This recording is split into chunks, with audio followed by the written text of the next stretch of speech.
En los últimos videos estuvimos analizando los conceptos de revolución y contrarrevolución.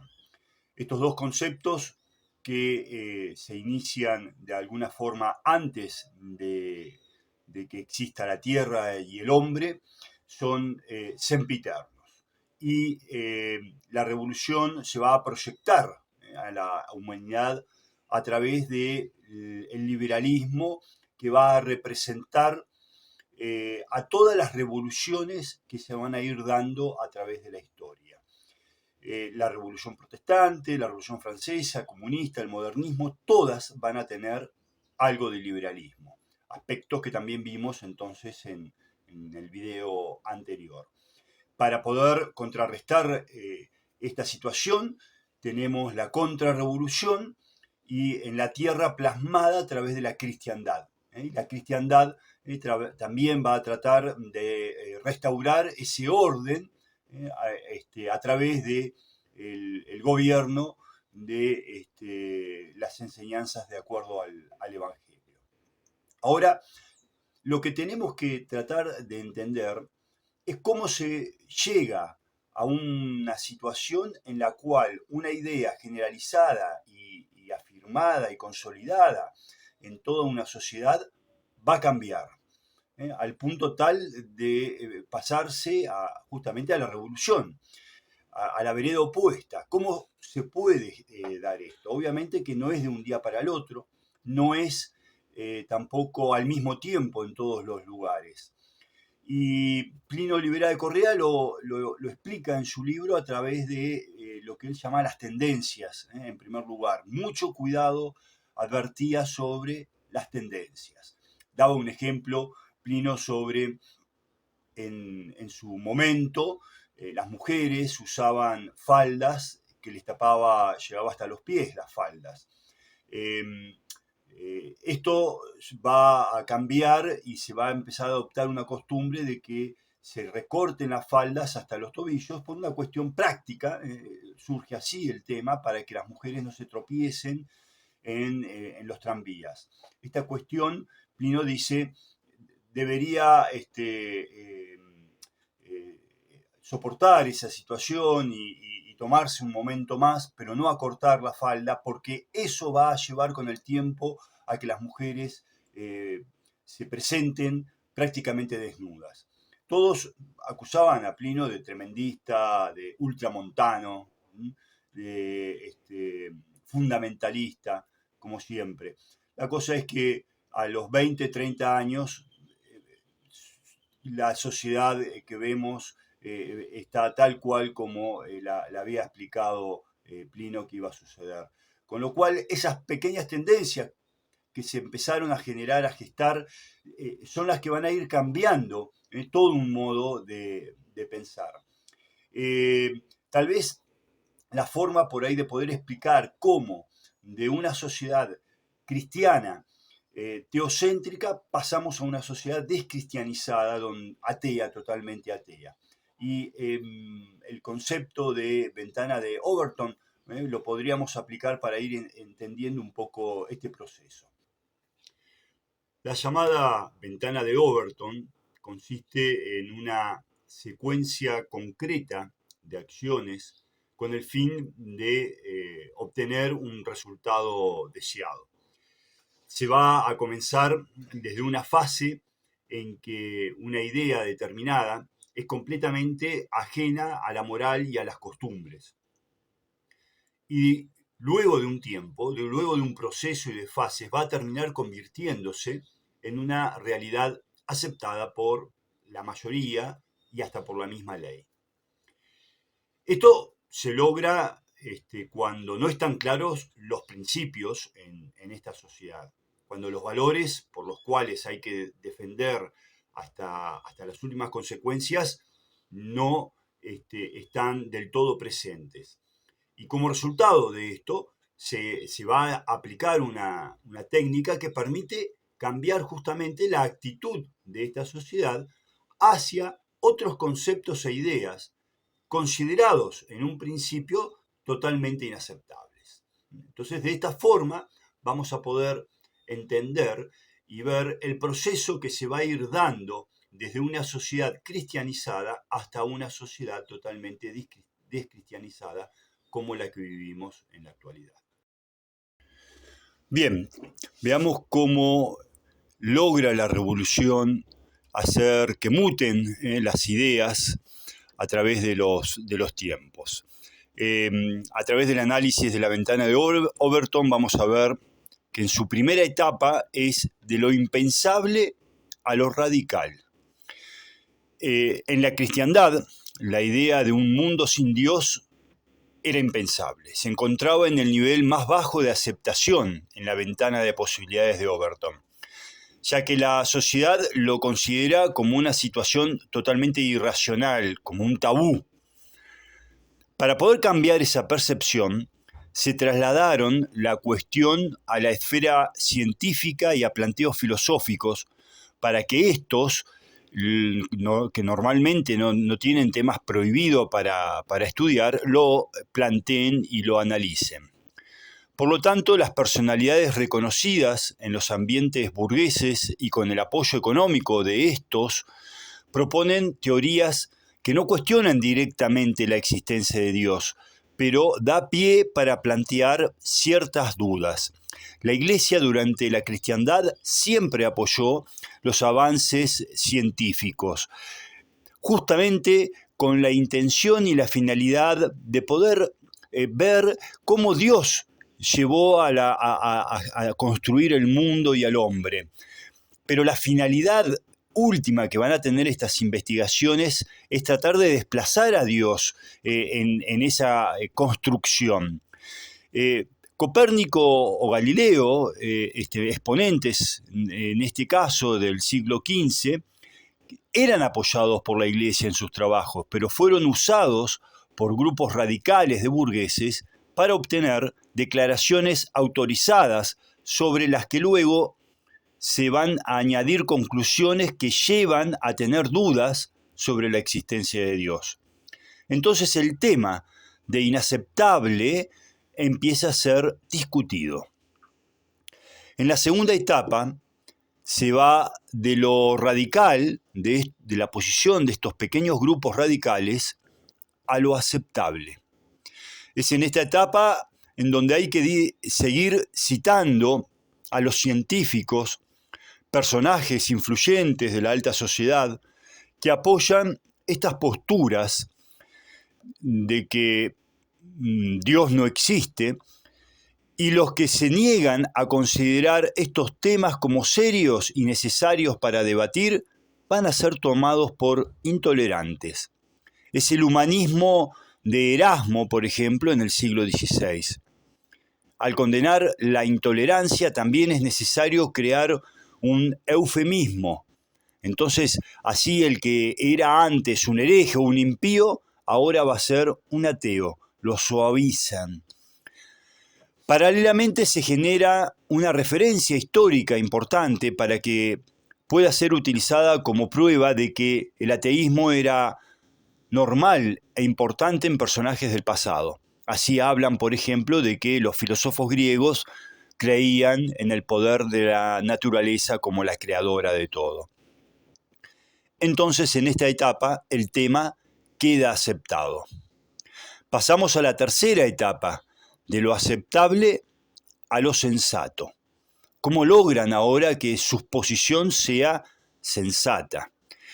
Para esta etapa, la revolución busca instalar ideas como la siguiente. El creer en Dios genera un estancamiento tecnológico, social y económico. Entonces, los adversarios van a desprestigiar a los defensores de la religión y crean leyendas negras contra la Iglesia, muchas veces usando a integrantes de la misma Iglesia como fue usado el padre Fray Bartolomé de las Casas, y logran quedar estos como víctimas y logran que la opinión pública empiece a tener dudas sobre las posturas correctas. De esta manera ponen su mentira en un mismo pie de igualdad con la verdad y el error. De esta forma pasó a ser una teoría sensata. que se puede pensar seriamente. En la cuarta etapa, entonces, vamos a ir de lo sensato a lo popular. Ya todos van a empezar a pensar de esta forma. En esta etapa es importante las publicaciones, los medios de comunicación. Entonces, con la ayuda fundamentalmente también de la imprenta, pero también de personajes conocidos y de políticos, ya hablan abiertamente contra la religión. Este fenómeno empieza también a aparecer en libros, en las letras de canciones populares, en el teatro, en la poesía. Va a surgir en este momento la enciclopedia, en el siglo XVIII, la enciclopedia de Lambert y de Diderot. Entonces, para justificar a los partidarios de la revolución, se recurre también a idealizarlos como personas virtuosas. Ellos son los virtuosos, los que hay que imitar. Los proclaman como ídolos, mediante la creación de una imagen positiva de estas personas viciosas. Así, en la quinta etapa y última, ya pasamos de lo popular a lo político y a la ley.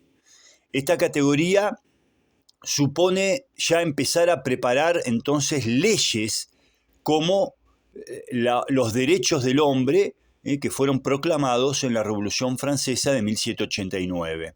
Entonces, para legalizar esta posición contra Dios. Los grupos de presión, como la burguesía, se van a ir consolidando en el poder y van a presionar a los reyes, los últimos reyes católicos que puedan quedar pocos ya es el absolutismo. Entonces, en la conciencia pública, en la conciencia de la gente, se va a establecer un nuevo dogma. La prohibición del ateísmo está prohibida. Dios no existe. Esta es una técnica típica del liberalismo que va a funcionar debido a la tolerancia, esa falsa tolerancia como pretexto para la proscripción de los tabúes. Entonces, durante la última etapa del movimiento que presenta las ventanas de Overton, de lo popular a lo político, la sociedad ya sufrió una ruptura, pues las ideas del bien y del mal han sido alteradas, han sido destruidas y se han adoptado nuevas normas.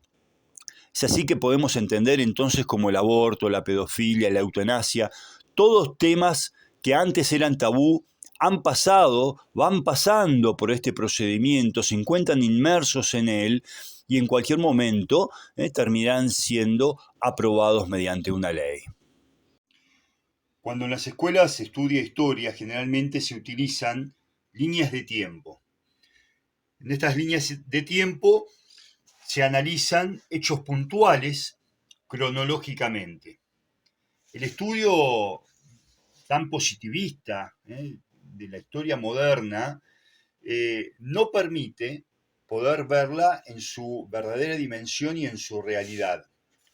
Si analizamos que en 1914 inicia la Primera Guerra Mundial, 1917 se produce la Revolución Rusa, 1929 el crack financiero de la bolsa de Wall Street, no nos permite entender dónde está la lucha entre el bien y el mal y nos aleja del verdadero sentido que tiene la historia. Por lo tanto, lo ideal es una comprensión donde se analiza no solamente el hecho, sino su relación directa que tiene con la revolución y la contrarrevolución. Fundamentalmente, los ataques secundarios que van gestando y demoliendo de a poco esa gran muralla. Por ejemplo, la revolución comunista logra su propósito una vez que está instalado ataques del materialismo que van a atacar la espiritualidad. Entonces, de esta forma socialmente ya tenemos un daño importante. El ateísmo que va a atacar la religión, el totalitarismo que va a atacar la verdadera libertad, el socialismo que va a atacar toda la parte económica, y todos esos ataques secundarios permiten la revolución comunista, que en definitiva lo que busca es destruir el orden cristiano que se disponía, lo poco que se tenía hasta ese momento de la historia. Lo que vivimos hoy en día es el producto de pequeñas tendencias que comenzaron hace varios siglos. Lo que en un principio era un disparate se termina transformando en una ley aceptada y defendida por la mayoría. Entonces, cuando estudiamos historia, lo debemos hacer justamente buscando y tratando de entender cómo esas tendencias juegan para la revolución. El verdadero contexto en el que sucede algo es en el fondo una lucha entre el bien y el mal. Debemos imaginar entonces la historia como un gran frente de batalla. En un momento del combate, por la situación que se vive, el enemigo ataca un determinado objetivo, tal vez con un solo soldado. En ese momento no le interesa destruir o conquistar toda la muralla. Tan solo debilita una parte. En un momento el ataque puede ser una moda, en las faldas. Luego, en otro punto, tratarán de generar condiciones económicas para que comiencen a trabajar en las fábricas todas las mujeres, primera revolución industrial, y de esa manera deban salir de la casa.